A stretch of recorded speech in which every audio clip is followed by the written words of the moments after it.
Erick Thohir akui konfirmasi ulang ke Ole Romeni usai lihat langsung timnas Indonesia dihajar Jepang. Ketua Umum PSSI Erick Thohir mengonfirmasi ulang ke pemain keturunan Ole Romeni seusai melihat langsung timnas Indonesia dihajar Jepang.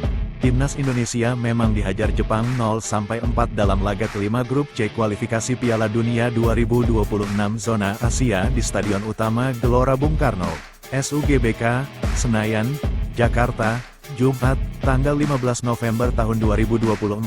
Dalam laga tersebut, calon pemain naturalisasi timnas Indonesia Ole Romeni pun turut menyaksikan langsung pertandingan tersebut. Ole Romeni yang terlihat menyaksikan pertandingan timnas Indonesia vs Jepang itu bahkan menunjukkan ekspresi kecewanya. Pemain FC Utrecht tersebut bahkan terlihat memegangi kepala setelah melihat skuad Garuda dibantai Jepang dengan skor 0-4. Situasi ini ternyata membuat Erick Thohir kembali berbicara dengan Ole Romeni. Orang nomor 1 di PSSI itu mengaku kembali konfirmasi ke Ole Romeni apakah masih mau membela timnas Indonesia. Apalagi Ole Romeni disebut memiliki kemampuan bagus. Untuk itu, Erick mengaku bahwa saat berbicara dengan Ole Romeni, ia tanya apakah sang pemain masih mau bermain buat tim Merah Putih. Sebelum kita lanjut silahkan subscribe, like, bagikan dan nyalakan lonceng, untuk mendapatkan berita olahraga terbaru dari channel Cerita Olahraga.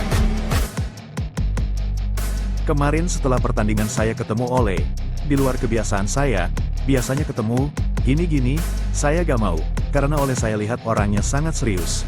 Ujar Erick Thohir kepada awak media termasuk bolasport.com, di Stadion Madia, Senayan, Jakarta, Minggu, tanggal 17 November tahun 2024, skillnya sangat tinggi. Bahkan kecintaan dia sama Indonesia kalian bisa lihat, tiba-tiba main sepak bola lah dengan anak kecil segala. Saya rasa sesuatu yang out of the box, ucapnya. Pria yang juga menjabat sebagai Menteri BUMN tersebut mengatakan bahwa setelah pertandingan melawan Jepang, ia menanyakan kembali ke pemain berusia 24 tahun tersebut, apakah masih mau membela timnas Indonesia setelah melihat hasil tersebut. Menurut Erick, Ole pun mengaku tetap pada komitmennya dan bersedia menjalani naturalisasi meski melihat hasil pahit dari tim Merah Putih. Bahkan Ole dikatakan siap membuat perubahan buat tim Merah Putih ke depannya. Makanya setelah pertandingan, saya tanyakan lagi, kita kalah loh 4-0 lawan Jepang, yakin? Saya bilang, kata Erick. Dia bilang, yakin saya akan bisa bikin perubahan buat tim Indonesia, jelas Erick. Tinggal bagaimana komposisi tim semua bisa berjalan dengan baik. Saya rasa kita sudah memperkuat tim ini dengan baik. Dengan pernyataan tersebut, Erick mengaku senang karena Ole bakal bisa menambah kekuatan timnas Indonesia, khususnya lini depan skuad Garuda yang memang masih lemah. Untuk itu, dengan bergabungnya Ole Romeni ini akan menjadi kabar baik buat timnas Indonesia ke depannya. Menurut Erick, saat ini yang kurang dari timnas Indonesia yakni lini depan. Oleh karena itu, apabila skuad Garuda bisa menambah kekuatan ini akan menjadi hal yang bagus ke depannya.